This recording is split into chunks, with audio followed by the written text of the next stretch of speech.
Welcome, everyone. I'm Jeffrey Goodman, Director of Marketing and Development for the YMCA of Northwest Louisiana, and we're here for Shreveport-Bossier, my city, my community, my home. My guest today is Danny Logan. Danny, I really appreciate you taking the time to be with us today.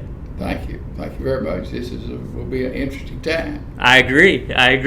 Well, we're going to hop in. I haven't told you what I'm going to ask you, but I think you'll be very comfortable with where the conversation goes. I'll do the best I can. All right. Well, Danny, you've lived in Gilliam in North Caddo Parish for most of your life, where you've been a farmer raising corn, soybeans, and cotton. Correct. Let's start here today. When did farming first begin on your land? That's a tough question, Jeffrey. This land, we have relatively new land up in North Caddo Parish. And the reason was because of that raft that was out in Shreveport, just north of Shreveport. And the raft made it flood up there all the time. And so we didn't start farming that land until after they built the levees. And they built the levees in the real late 1800s and really the 1900s. They started a system of building levees along the Red River. And that kept the land from flooding. And the people and our people, my family, lived in Bossier Parish and farmed in Bossier around Benton. And they then moved over to Caddo Parish and started farming some of that land. And it's really good, fertile Red River land. But without the protection of the levees, it was just not valuable at all, because you would start a crop and it would never finish because the flood would get it. So 1900 is when we started farming. And so people started buying land and developing it and clearing the trees. And so, as opposed to Natchitoches, just down the river from us, and they were farming in the 1700s. So Natchitoches has an old history. The other fact that people don't really realize that land north of Shreveport and along the Red River was Indian land until like the 1850s, and they made a treaty with and this is part of the Trail of Tears, when they made all the Indians move up to Oklahoma. And the United States government was ceded the land, and then it became open to people, settlers coming in. So it's relatively new land. When you think about Europe, it's really young. Absolutely. Well, for people like me that know very little about agriculture in our area, take me through some of the shifts and changes you've seen in terms of agriculture's place and prominence in our community. People in Shreveport today don't generally know how important Shreveport was as a port, as a gathering place for cotton, which was the money crop early in the development of the United States. Cotton was one of the big factors that helped develop the United States, and it certainly helped develop Shreveport. East Texas, which now doesn't raise hardly any cotton, was a large cotton grower, and they had to get to a cotton market. The key is to make it valuable, you had to get it to a market. The market was in Europe, it was in England, and so you had to get the cotton from Shreveport to New Orleans to England to get the money for it. And so Shreveport was a gathering place because it was a port. And all the East Texas cotton had to come to Shreveport. All the cotton north of Shreveport had to come to Shreveport to get on a boat and go to New Orleans. So it was a big deal. And they had little steamboats operating in the bayous up north of Shreveport, and they were called packet boats. They were small steamboats. And they gathered up the cotton, brought it to, so there were a lot of cotton factors, which were traders in cotton in Shreveport. And so it was a big deal for farming. And I didn't see that, but when I was a child growing up, all the work was done with labor, and generally it was black people. These people were not slaves, had not been slaves, because we were not farming this land when slavery was in effect before 1865. But it was, the black people were still living up there in the country, because that's what they had done always, is farm. So we had lots of folks living on our farm, and lots of people lived up in the country. It was just lots. On Saturday, the streets were lined with people. And Gilliam was unusual because we were close to Vivian and Oil City, and they had what's called the Pine Island oil field. And Pine Island is a group of hills between Gilliam and Caddo Lake. And it was from hills, and there were pine trees on it. And they had a big oil discovery. Between Gilliam and Vivian, there were 3 oil refineries when I was a kid growing up. And they had lots of people working out there. So Gilliam was a big town, lots of stores, lots of people. On Saturday, it was just overrun with people. So it was kind of a fun place to grow up, and we knew everybody. It was a nice community, and it was lots of things happened. And how did cotton's importance start to diminish and be replaced by corn or soybeans or other products? That actually took a long time. Cotton was the money crop. When I first started farming and growing up, all we raised was cotton. Our whole ground was planted with cotton. You had to have a demand for these other products. Soybeans are really a new crop, commodity-wise, and they were. It was years before I ever saw a soybean. But corn was always raised because corn was a source of food.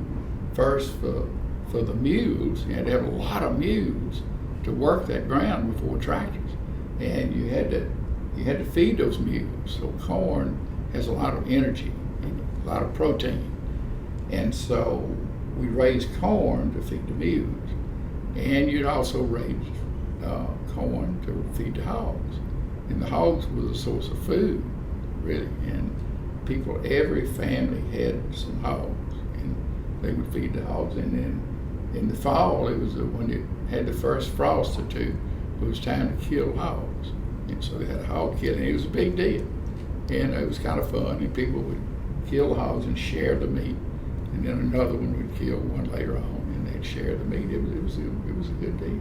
It was fun to watch that. So I had a really nice childhood growing up. And then when I see my friend Benny Sewell here walking by, I asked Benny if he was the oldest guy in here, and he's 90. He said, "No, I was a few older than I am."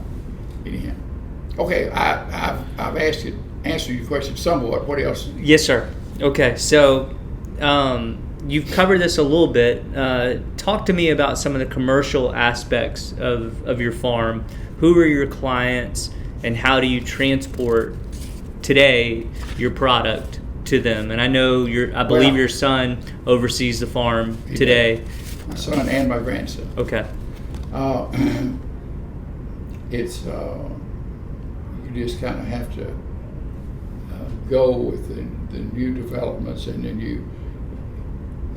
to get the cotton ready to sell. Of course, it has to go to a gin, and the primary focus of the gin is to separate the seed from the lint. But it does other things. It also cleans the trash out of the fiber, and it aligns the fibers so that it is better for the mill to work with. And we've had many developments in the ginning process.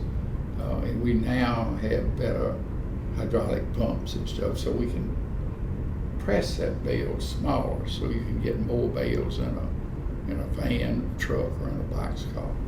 And so we do all that at our gin and other gins, and you're required to have it. We have a group called the National Cotton Council, which kind of sets the standards for every gin. You have to have your bale a certain size, and it has to be wrapped a certain way, and it has to be completely covered so no pollution and stuff can get into it. We have trouble nowadays with getting plastic into the cotton, and we have to be careful about that to not contaminate because plastic, the Walmart bags are everywhere. They blow out in the field, and when the picker comes through, it picks the thing. It's a little problem, and we have to watch for that very carefully. But we package the cotton, we send it to a warehouse, and we sell it to a cotton broker who's just like the cotton factors used to be in Shreveport, except there are fewer of them, and they're all international. One of our big folks that we sell to is China. And China buys, they make a lot of clothes, that are sold in the U.S. And so they have buyers over here, and they're looking. A lot of people, Mexico buys a lot of cotton. They have a lot of cotton mills in Mexico because it's available labor, and the labor's a little cheaper than it is here. So a lot of our cotton goes to Mexico, a lot of it goes to China. It goes around the world, and we still send some up in the Northeast, in that where they have the cotton mills. A lot of. And the first transport is through car, The first transport is in trailer trucks. Okay. And we gin it, put it on our platform, and the trailer truck backs up. We load the trailer truck with 100 bales of cotton in the truck and haul it to a warehouse. And the warehouse. And where's that? Stores it. We have one in Rayville, Louisiana, and one in Alexandria, Louisiana. We send, depending on who you sell it to, we send to different ones. And so it goes to where the warehouse simply stores it until the mill is ready for it. All the sale is ready for it. We have sold, and I did for a long time, we sold cotton to a mill in Germany. And because we had some German people, we came over and bought some land up in the Red River. And we got to know them, and they had connections with a mill. And they came over and they bought it. It's called Gin Direct. We went directly from our gin to the mill in Germany. And we would put it in a boxcar and lock the boxcar. And they didn't open that boxcar full of cotton until it got to Germany. So we went to the port of Houston, and they would ship it over there. We do no longer do that anymore. But it's different ways to sell it. But we go through a broker because we don't know all the factors that are going on at any particular time, and we're not able to do that. And today, what's the composition of your farm? Meaning, is it 70% corn? Well, that varies from year to year, and of course that varies with the price that we get. The other interesting thing, and I was going to get to this, corn is a big crop now, and a lot of people just raise corn. It's really a little simpler to raise than cotton. And the corn, people have been surprised at this, all of our corn goes to feed chickens. And so there are a lot of chicken mills around here, a lot where they, do chickens from the time they're a little bitty baby chick till all the way through cleaning him and getting him ready to sell. And there's an integrator that does all this. And so we sell that corn to people that grind it and mix it with other feeds and various proteins and things, and they feed that corn.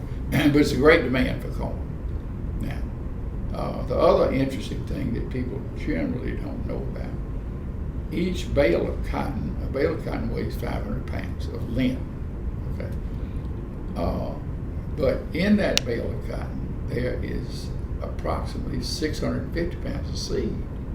So you get a lot of seed. It's more seed than it is lint. And then there's some amount of trash in there, sticks and limbs and leaves and stuff that gets in there. So the gin cleans all this out and separates all of it. So we sell the cottonseed.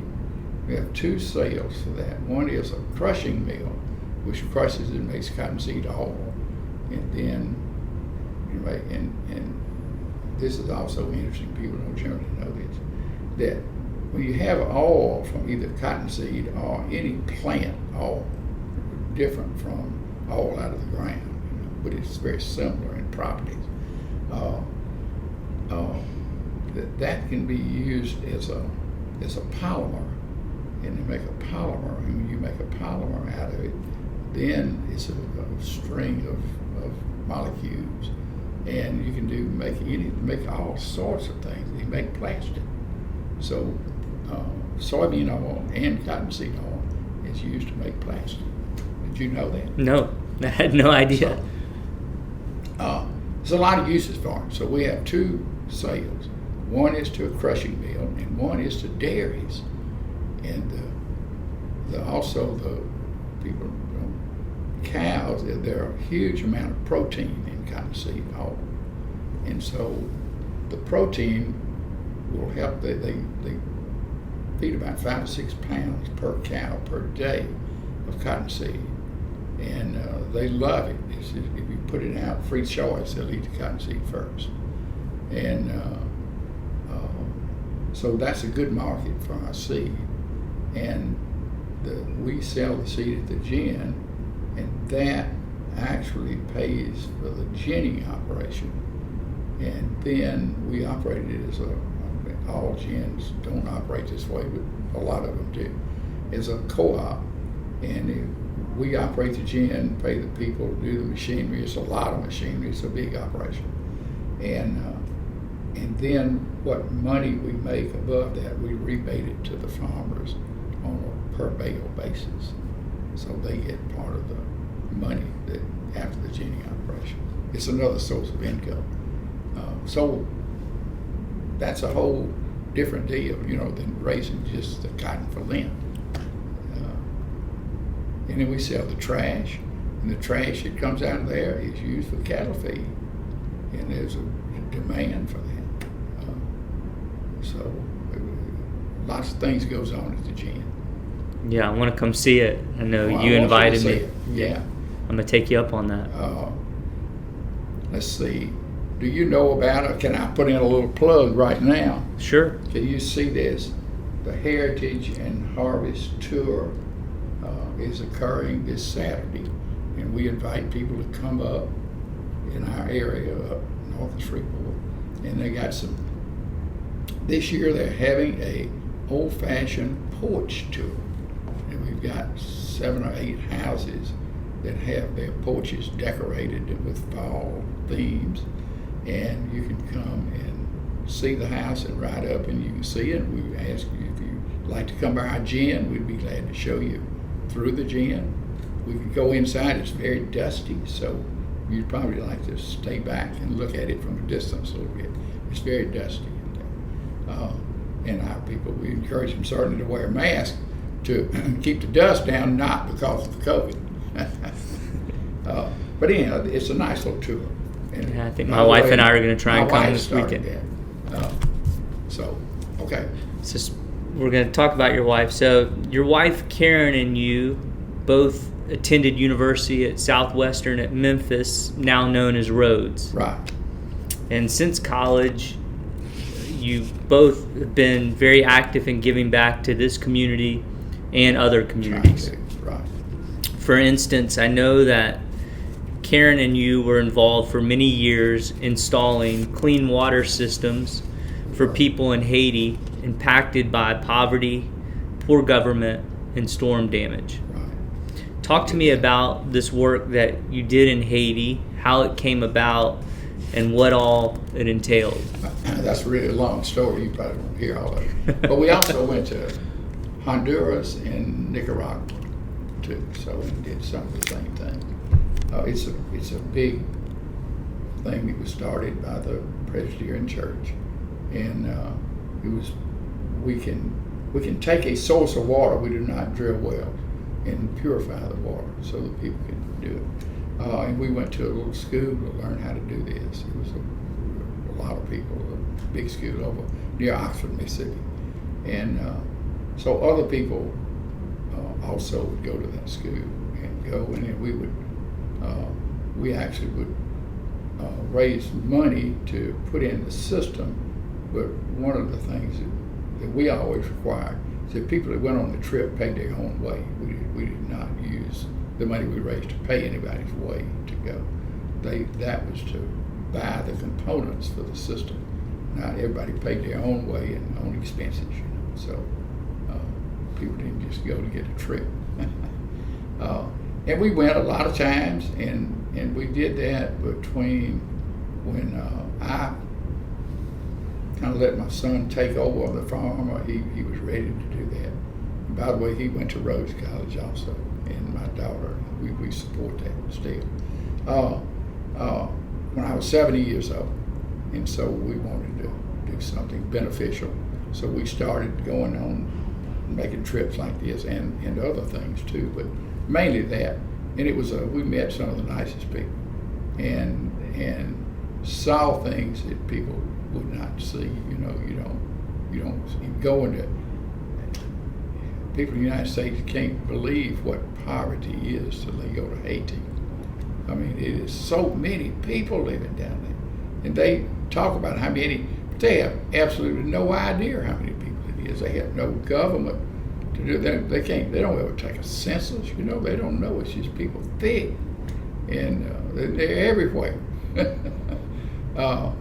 And it was really an interesting time. And we went to, they have a lot of orphanages, and people talk about supporting an orphanage in Haiti. Well, it is kind of an orphanage, but it's really not. They desperately need to have some type of birth control, which they don't support. And they're just little kids everywhere. And by the time a young girl is 14, 15, she's pregnant. And they have children, and they can't support these children. So they give them to these, quote, orphanages. And they have all these children, and they try to get help that way to feed them, just to feed them. I mean, people are desperate. Wow. It was interesting. I mean, you just can't imagine it until you go.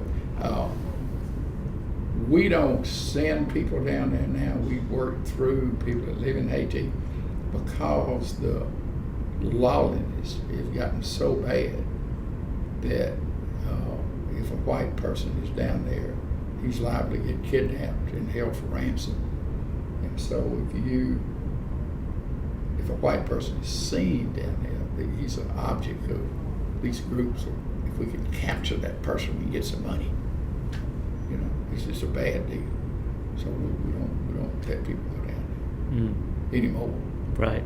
But we went when it was not that bad. It was not that. And we would always stay in a compound so that at night they locked the gates, and they locked the gates all the time, the daytime also. And you pulled up to the gate in your vehicle, and we never drove down it. You never drive down it. You always have a driver.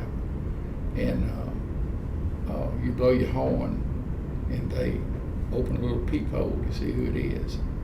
And if you're one that they'll let in, they open the gates and let you in. If not, you don't go in. I mean, it's tough. It's new. People in the United States have not seen a society like that.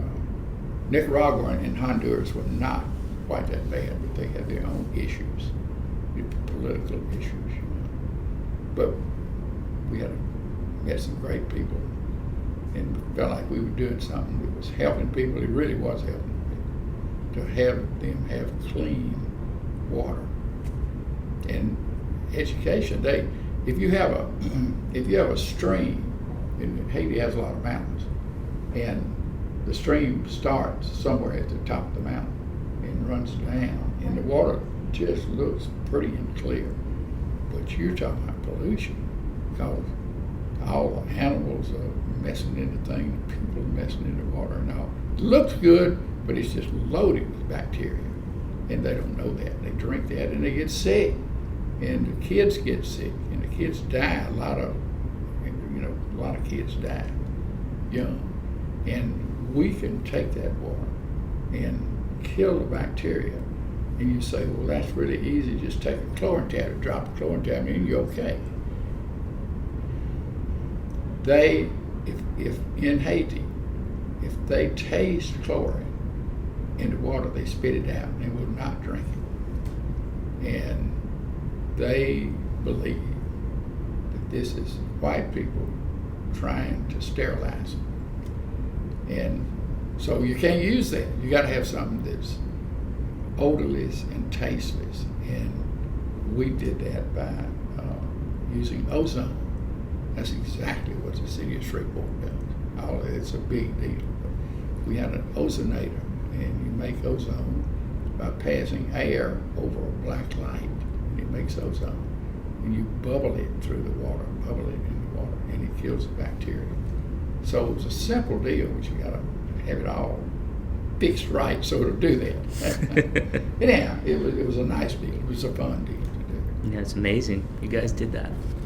All right, so we're going to shift a little bit to kind of a little bit more macro. My question for you is, as you look around our community, what concerns you the most? Well, of course, we would always have to say that the crime is so bad in Shreveport, and it's really in metropolitan areas. It just happens as you get out more in a less crowded area. It's less of that happening. But look, that's such a complex question. I have absolutely.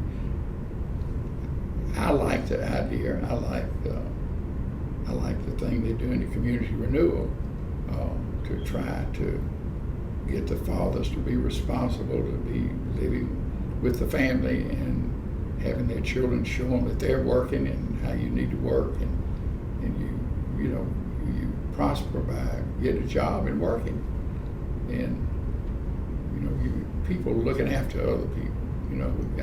It's a community deal. It's a very complex question, and it's very hard. It's everybody. Everybody wants to say, let's get rid of the crime, but where do you start? It's complex. I don't know what to do. So on the flip side of that, what makes you prideful? What makes you proud about this community? I know you love Caddo Lake. I know you love your community, but and you can just talk about your community. I like the people down here. I think the people are very responsive to each other, and they're black people and white people. A lot of them get together. It's just a few that are causing the trouble, and I just think it's a good place to live. I think it's a good climate. And, it's a lot of recreational. I like to fish. There's a lot of good places to fish around here, and we talked about Caddo Lake. It's absolutely beautiful, and Cross Lake is very similar. And let's see, what's the lake over around Minden? It's the same way. They're wonderful lakes and places to go and things to do. Tell folks out there what you told me on the phone, what you did recently. We took a tour. It was 8 of us, went on a party barge, and we left from Caddo Lake near All City, and we went up. It was Cypress Bow, all the way to Jefferson, Texas, on the party barge, and we ate lunch at Jefferson and came back that afternoon. And we left about 9:30 and got back about 5 o'clock. So it was an all-day tour. It was absolutely beautiful, beautiful country you go through, and people don't realize you can do that. The water's low now, but we were still able to get through. We hit some underwater stuff 5-6 times, but we were going slow, so it was okay. But it was a nice thing. Jefferson's a nice place. Most people have been to Jefferson and know about it. but you don't realize you can go from here to Jefferson by water. And that's where the steamboats used to come. Jefferson was a big port because people in East Texas would bring their cotton to Jefferson, put it on a small steamboat, bring it to Shreveport, and from Shreveport to New Orleans. So it was a nice deal. Sounds amazing. I'm jealous. Yeah, you need to go. You got to have lots of gas. There's no place to buy gas. What you have is it. But it was a nice trip. Sounds great. See all sorts of wildlife, all sorts of these big birds, stuff that are around, and saw some deer. It was a nice deal. Sounds amazing. Well, Danny, those are all my questions for you. Is there anything else you'd like to mention to folks out there or talk about? You have all the time in the world, so. I don't know of anything. I've enjoyed the people that I've met in the farming business. It's a good group of people that are in the farming business, and we've had a good time. And I've had traveled all over from California to the East Coast in our National Cotton Council and our Cotton Incorporated work, the research and promotion part of the industry, which is similar to what you're doing here. And my wife and I have attended meetings and traveled with those people a lot over the country and seen a lot of different operations. But the folks are all the same. They're all nice folks, hard-working people, and farming is really a lot like gambling. I mean, you're taking a big chance. Every year you're taking a huge chance on the weather and the harvest times and the prices, and it's difficult to be in the farming business. And if you're not willing to take a chance and believe that things are going to work out, you don't need to be in it. But it's been fun. It's great to have you. I appreciate you making the time. It's a real treat to hear a little bit about your experiences. Good. We hope people will come. This tour that I was talking about is Saturday, and so you can come by our gin, or come by, and we'll be glad to give you a. And tell me the name of the organization, because people can look it up on the internet too. You told me on the phone. Okay, I have to read this. It's a Heritage and Harvest Tour. Okay.